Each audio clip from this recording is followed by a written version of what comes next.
اعوذ باللہ من الشیطان الرجیم بسم اللہ الرحمن الرحیم وقالت الیہود عزیر ابن اللہ، اور یہودیوں نے یہ اعتقاد گھڑ لیا تھا کہ عزیر اللہ کے بیٹے ہیں۔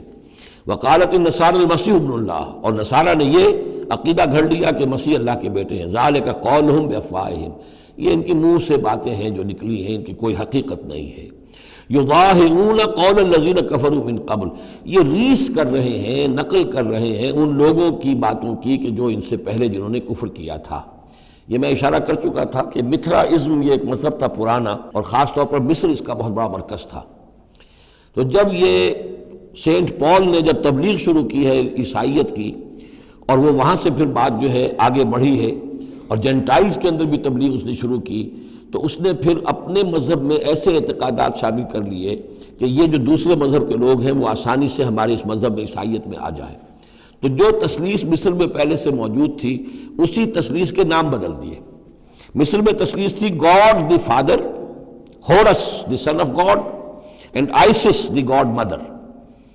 تو اللہ خدا اور ایک خدا کی ماں، وہ جو آئسس دیوی یعنی اور خدا کا بیٹا۔ تو اللہ اور عیسیٰ اور مریم، یہ پہلی تثلیث تھی ابتدائی کی جو بنی ہے۔ God the father, Horus the son of God, and Isis the God mother. تو انہوں نے ان کی نقالی کی ہے، اس نقالی میں انہوں نے یہ تثلیث ایجاد کر لی ہے۔ قاتلہم اللہ انا یوفکون، اللہ تعالیٰ انہیں قتل کرے، ہلاک کرے، یہ کہاں سے بچلائے گئے ہیں۔ اتخذوا احبارهم ورهبانهم اربابا من دون اللہ، دوسری جو سب سے بڑی گمراہی ہوئی عیسائیوں میں وہ یہ ہے کہ انہوں نے اپنے احبار اور رہبان کو بھی رب بنا لیا اللہ کے سوا۔ اب یہ جو ہے اس پر اعتراض کیا تھا، اعتراض نہیں سوال کیا تھا حضرت عدی ابن حاتم نے، جو مشہور ہیں حاتم طائی، بہت بڑے جو سخی تھے، وہ تو خیر فوت ہو چکے تھے حضور کی بعثت سے قبل، اور وہ عیسائی تھے۔ ان کے بیٹے تھے یہ عدی ابن حاتم، یہ ایمان لے آئے۔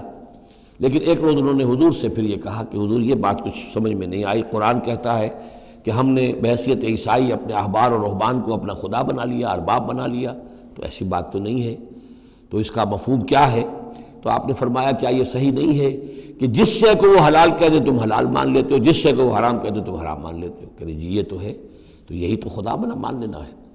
یعنی قانون سازی کا حق اللہ کو حاصل ہے، یہاں پوپ صاحب کو پورا اختیار ہے، جو چاہے فیصلہ کر دے۔ تو 2000 سال تک تو حضرت مسیح کو سولی دینے کا الزام یہودیوں پر رہا، اب آ کر اچانک انہوں نے ایک ڈیکری، ایک فرمان کے ذریعے سے بری کر دیا۔ تاریخ کو بدل دیں، حرام کو حلال کر دیں، حلال کو حرام کر دیں۔ یہی ہمارے ہاں بھی ایک پوپ ہوتے ہیں، یہ جو ہمارے یہاں اسماعیلی ہیں، ان کا جو امام حاضر ہے وہ معصوم ہے، اور وہ جس چیز کو چاہے حلال کر دے، جس چیز کو چاہے حرام کر دے۔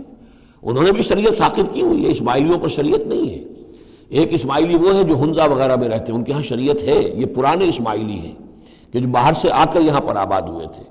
ایک یہ گجرات کے علاقے میں آ کر جب اسماعیلیوں نے اپنی تبلیغ کی ہے تو انہوں نے وہی کیا جو سینٹ پال نے کیا تھا، شریعت ساقط کر دی۔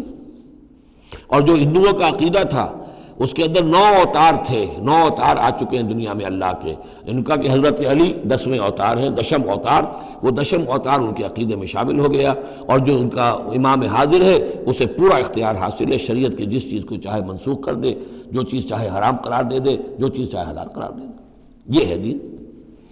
تو اتخذوا احبارهم ورهبانهم، تو یہ تو گویا کہ خدا ہی بنا لیا، یہ اختیار تو خدا ہی ہے۔ اربابا من دون اللہ، انہوں نے اللہ کے سوا ان کو بھی رب بنا لیا ہے۔ والمسیح ابن مریم، اور مسیح ابن مریم کو تو پوچھتے ہیں۔ وما امروا الا لیعبدوا الہا واحدا، انہیں نہیں حکم دیا گیا تھا مگر اس بات کا کہ وہ پوجے صرف ایک الہ کو، لا الہ الا ہوا، نہیں ہے کوئی معبود اس کے سوا، سبحانہ عما یشرکون، وہ پاک ہے اس سے کہ جو شرک یہ کر رہے ہیں۔ صدق اللہ العظیم۔